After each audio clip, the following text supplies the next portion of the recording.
Champions ট্রফিতে Dubai international cricket স্টেডিয়ামে ভারতের বিপক্ষে 229 রানের সহজ লক্ষ্য ছুড়ে দিয়ে মাঠ ছেড়েছে টিম টাইগার। আসলে আজকের এই দুর্ঘটনা ঠিক বলা যাবে না, এটি অনাকাঙ্ক্ষিত ঘটনা বললেও ভুল হবে, কেননা বাংলাদেশের খেলোয়াড়দের কাছে অর্থাৎ বর্তমান বাংলাদেশ দলের যে অবস্থা, তাদের কাছে এই ঘটনা একেবারেই নিত্য নৈমিত্তিক একটি ব্যাপার হয়ে দাঁড়িয়েছে। ভক্ত অনুসারীরাও আসলে এই ব্যাপারটিতে খুবই হতাশা প্রকাশ শুরু করেছেন। আসলে বাংলাদেশ দল খেলতে হয় তাই খেলে, এছাড়া আসলে তেমন কোনো সংগ্রহ বা তেমন কোনো গুড অ্যাচিভমেন্ট তাদের ঝুলিতে একেবারে বর্তমানে নেই বললেই চলে। এটির চাক্ষুষ প্রমাণ আজকে আমরা দেখেছি ভারতের বিপক্ষে দুবাই স্টেডিয়ামে। এখানেই আজকে যেটা করেছে আমাদের বাংলাদেশ দল, তারা টপ অর্ডারে একেবারেই শুরুতেই তাদের যে ছন্দ পতন, শেষ পর্যন্ত তাওহিদ হৃদয় এবং জাকের আলী অনিক এই ম্যাচটিকে যে এতদূর টেনে নিয়ে এসেছে, এটি আসলে বলতে হবে যে তাদের ব্যাটে ভর করেই বাংলাদেশ একটা বড় অঙ্কের আসলে লক্ষ্য ভারতকে ছুড়ে দিতে, বড় অঙ্কের বললে ভুল হবে, মানে বাংলাদেশের জন্য এটি অত্যন্ত বড় অঙ্কের একটি লক্ষ্য তারা ছুড়ে দিতে পেরেছে শুধুমাত্র আজকে আমাদের তাওহিদ হৃদয় এবং জাকির আলী অনিকের কারণে।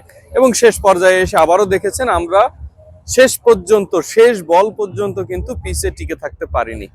শেষ পর্যন্ত মোস্তাফিজুর রহমানকেও ব্যাট হাতে আসতে হয়েছে, তাসকিনকে ব্যাট হাতে আসতে হয়েছে। এখন দেখতে হবে আসলে তারা মাঠের খেলায় কতটুকু বোলিং অ্যাটাকে বা ফিল্ডিং এ ডিফেন্সে তারা কতটুকু সক্ষম ভারতকে রুখে দিতে, এটি দেখার বিষয়। আর আরেকটি বড় গুরুত্বপূর্ণ বিষয় সেটি হলো কেন এই দলে মাহমুদুল্লাহ রিয়াদ এবং নাহিদ রানা খেলছেন না। আমরা গতকাল আইসিসি একাডেমি মাঠের সর্বশেষ যে ট্রেনিং সেশন আমরা দেখছিলাম, দুপুর 1টা থেকে শুরু হওয়া এই ট্রেনিং সেশন বিকাল 5টা পর্যন্ত প্রায় চলমান ছিল। এখানে আসলে মাহমুদুল্লাহ রিয়াদকেও খুব বেশি যে তিনি অসুস্থ বা ইনজুরি এই বিষয়টি তাকে দেখা যায়নি, সবসময় স্বাভাবিক তিনি যেমন তেমনই। তবে আসলেই ট্রেনিং এ তিনি ততটা মানে নিজেকে ততটা ঘাম ঝরাতে তাকে দেখা যায়নি।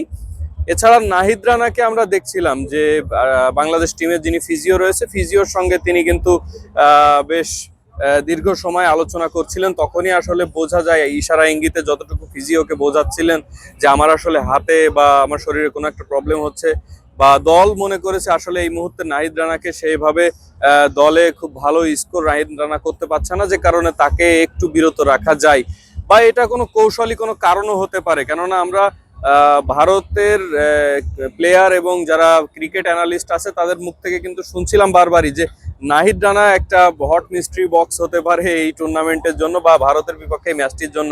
সেখান থেকে আসলে এই মিস্ট্রি বক্সকে সরিয়ে একটু আত্মগোপন করে রেখে ম্যাচকে অন্যদিকে নেওয়ার একটা চেষ্টা ছিল কিনা, সেটি আসলে আমাদের টিম টাইগার শান্ত ভালো বলতে পারবেন। যদিও তার স্কোরটাও আজকে আসলে একেবারে বলার মতো না। সৌম্য সরকার, মুশফিকুর রহিম, তারা আজকে আসলে আশানুরূপ স্কোর করতে পারেননি।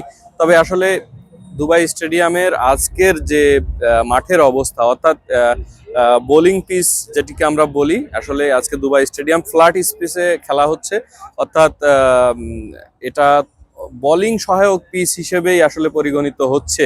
সেখানে আসলে বাংলাদেশ ধারণা করা যাচ্ছে যে বোলিং অ্যাটাকেই তারা নিজেদের সেরাটা দেখাতে পারবেন, এমনটি প্রত্যাশা। সব মিলিয়ে আসলে মাঠের খেলায় আসলে আমরা দেখতে চাই যে শেষ পর্যন্ত কি হয়। এখনো পর্যন্ত বাংলাদেশের জন্য তাওহিদ হৃদয় কিন্তু আজকে ম্যাচের জন্য গুরুত্বপূর্ণ একটি বিষয় ছিল আমরা সর্বশেষ পর্যন্ত যেটি দেখেছি।